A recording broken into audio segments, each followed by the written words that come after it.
नदी की धारा जिसके समक्ष विद्यमान है यह ललिता घाट। मत्स्य पुराण में तीर्थों की चर्चा के अवसर पर ललिता तीर्थ का वर्णन हमें प्राप्त होता है। साथ ही साथ स्कंद पुराण के काशी खंड में भी जहां नव दुर्गा घाटों का वर्णन होता है वहां भी ललिता घाट का नाम अंकित है।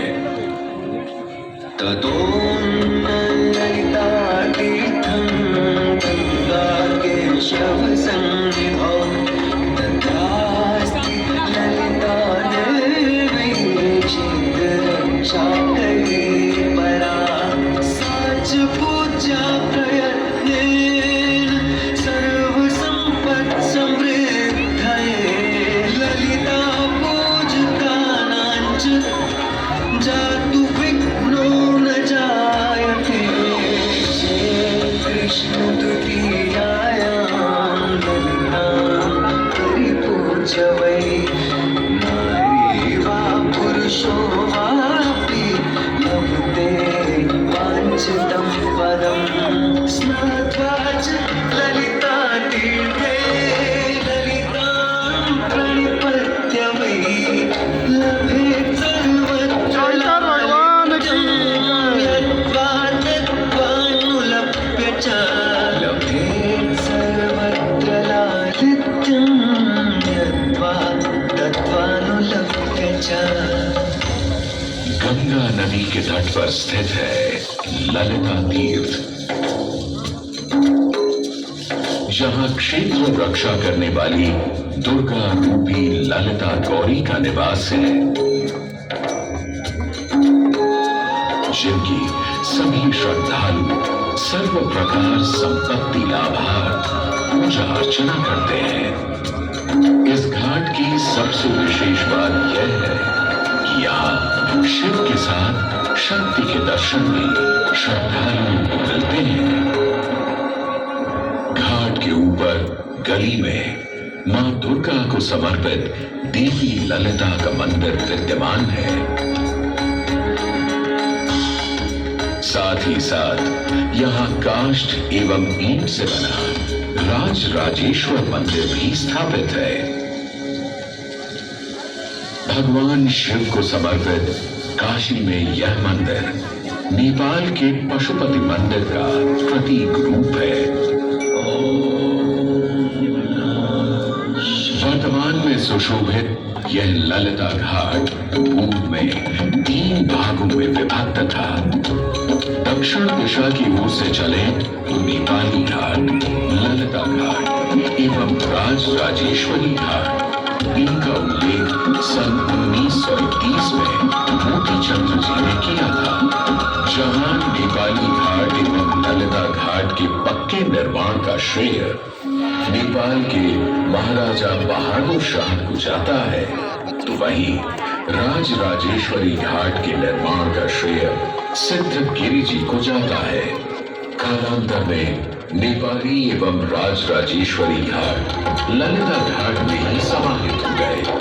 ऐसी मान्यता है कि अश्विन मास की कृष्णा तृतीया के दिन ललिता तीर्थ में स्नान कर देवी के दर्शन करने से श्रद्धालुओं की सभी मनोकामनाएं पूर्ण होती हैं।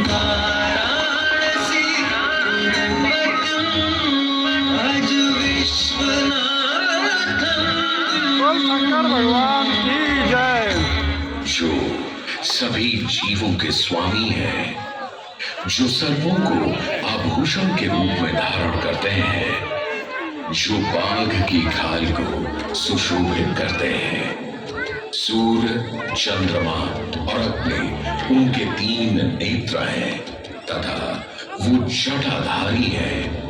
पाश, अंकुश और त्रिशूलधारी है। वे अपने सभी भक्तों को आशीर्वाद देकर उन्हें भय से सुरक्षा प्रदान करते हैं।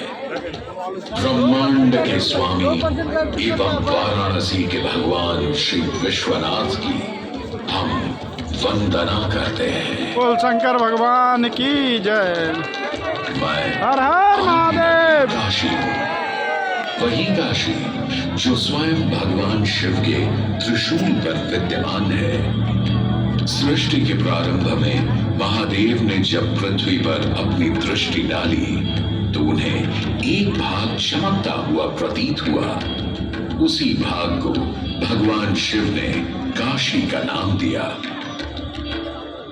कालांतर में गंगा नदी के तट पर बसी इस काशी नगरी में समय समय पर अनेकों घाट विकसित हुए, जहां श्रद्धालु आकर पूजा अर्चना एवं स्नान किया करते थे। माना तो यह भी जाता है कि यह नगरी एक बहुत सुंदर वन से ढकी हुई थी, जहां पीपल, आम, बरगद, शीशम आदि के वृक्ष हुआ करते थे, जिनकी छाया में बैठ ऋषि मुनि, साधु संत आनंद से तपस्या किया करते थे। इसलिए इस जगह का उल्लेख आनंद वन के नाम से भी किया गया है। जितनी पुरानी काशी नगरी है उतना ही पुराना यहाँ का काशी विश्वनाथ मंदिर भी है। भगवान शिव को विश्वेश्वर, विश्वनाथ आदि नामों से भी संबोधित किया जाता है, जिनका अर्थ है संपूर्ण विश्व के स्वामी। किंवदंतियों की माने तो सृष्टि के आदि में जब भगवान शिव एवं मां पार्वती पृथ्वी का भ्रमण कर रहे थे, उन्हें यह स्थान बहुत प्रिय लगा। तब मां पार्वती को यहाँ कुछ समय रुकने की इच्छा हुई तो भगवान शिव अपने लिंग रूप में यहीं स्थापित हो गए।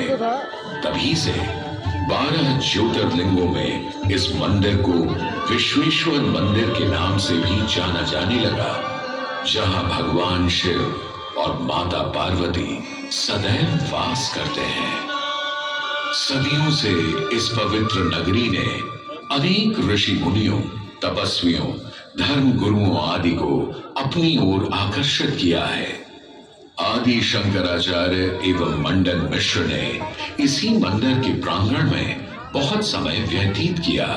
समय बदला, दौर बदला। भारत के स्वर्णिम काल पर विदेशी आक्रांताओं की नजर पड़ी, जिसे वे लूटने एवं सनातन संस्कृति को नष्ट करने के उद्देश्य से यहाँ आए। जब प्रथम बार गौरी ने आक्रमण किया तब पृथ्वीराज चौहान ने उसे बुरी तरह पराजित किया था। अंत में उसने क्षमा मांगी और वचन दिया कि ऐसी गलती दोबारा कभी नहीं होगी। अतः पृथ्वीराज चौहान ने उसे छोड़ दिया। संभवतः यह एक दुर्भाग्यपूर्ण निर्णय था, क्योंकि अंततः गौरी ने पृथ्वीराज चौहान को धोखे से हराया। तत्पश्चात उनके साथ बहुत बुरा व्यवहार किया तथा उनकी दोनों आंखें भी निकाल दी। पृथ्वीराज की मृत्यु के उपरांत हिंदुओं का मनोबल कमजोर पड़ गया, जिसके परिणाम स्वरूप आतताइयों ने अन्य मंदिरों के साथ साथ विश्वनाथ मंदिर को भी क्षति पहुंचाई। यह ऐसा काला दौर था जिसके स्मरण करने मात्र से आंखें नम पड़ जाती हैं। परंतु समय सदा एक सा नहीं रहता और दुख के ये बादल भी सुख में बदलने वाले थे। एक धार्मिक सम्मेलन में राजा टोडरमल की भेंट नारायण भट्ट से हुई। नारायण भट्ट एक बहुत धनी व्यक्ति थे।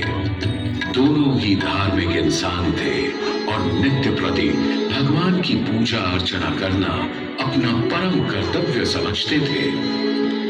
दोनों ने काशी विश्वनाथ के इस पावन मंदिर का जीर्णोद्धार करवाया और वीरान पड़े खंडहरों में एक नई जान डाल दी।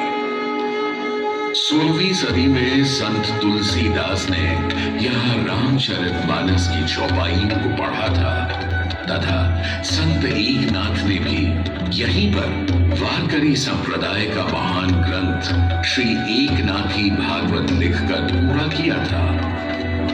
लगभग 7वीं शताब्दी के मध्य में मराठा शासक मल्हार राव होलकर ने काशी विश्वनाथ मंदिर के पुनर्निर्माण की योजना बनाई। ये कार्य वे तो नहीं कर पाए, परंतु उनकी पुत्रवधू अहिल्याबाई होलकर जी ने इसे सन 1776 से 1778 के बीच पूरा किया। वर्तमान काशी विश्वनाथ मंदिर निर्माण का श्रेय अहिल्याबाई होलकर जी को ही जाता है। इनके अलावा महाराजा रणजीत सिंह ने 1000 किलो शुद्ध सोने से निर्मित छत्र को इस मंदिर पर लगवाया। जहां ग्वालियर की महारानी बैजाबाई ने ज्ञानवापी का मंडप बनवाया, तो वहीं नेपाल के महाराजा ने यहाँ नंदी की प्रतिमा स्थापित करवाई। सनातन संस्कृति को सुरक्षित रखने के लिए जिससे जो बन सका उसने वैसा किया और वर्तमान में भी यह क्रम देखने को मिल रहा है। सन 2022 में भारत के प्रधानमंत्री नरेंद्र मोदी ने काशी विश्वनाथ मंदिर का जीर्णोद्धार एवं सौंदर्यीकरण करवा इसके स्वर्णिम काल को फिर से एक बार जीवंत करने का प्रयास किया।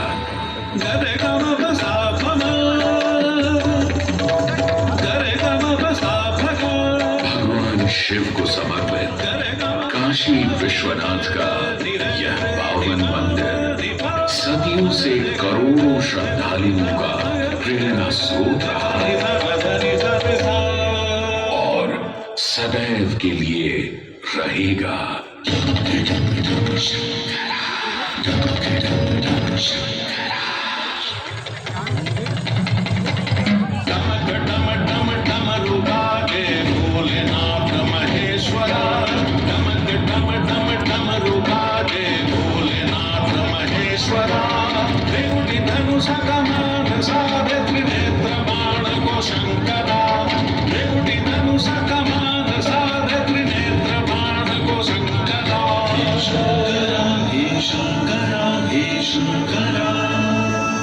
वाराणसी के हो बसैया हो पिता गजराज के, वाराणसी के हो बसैया हो पिता गजराज के, तुम सजे माँ पार्वती के मांग में सिंदूर से, तुम सजे माँ पार्वती के मांग में सिंदूर से। शंकरा हे शंकरा जटा की पुनरी लपेटे गंगा के समय वासते,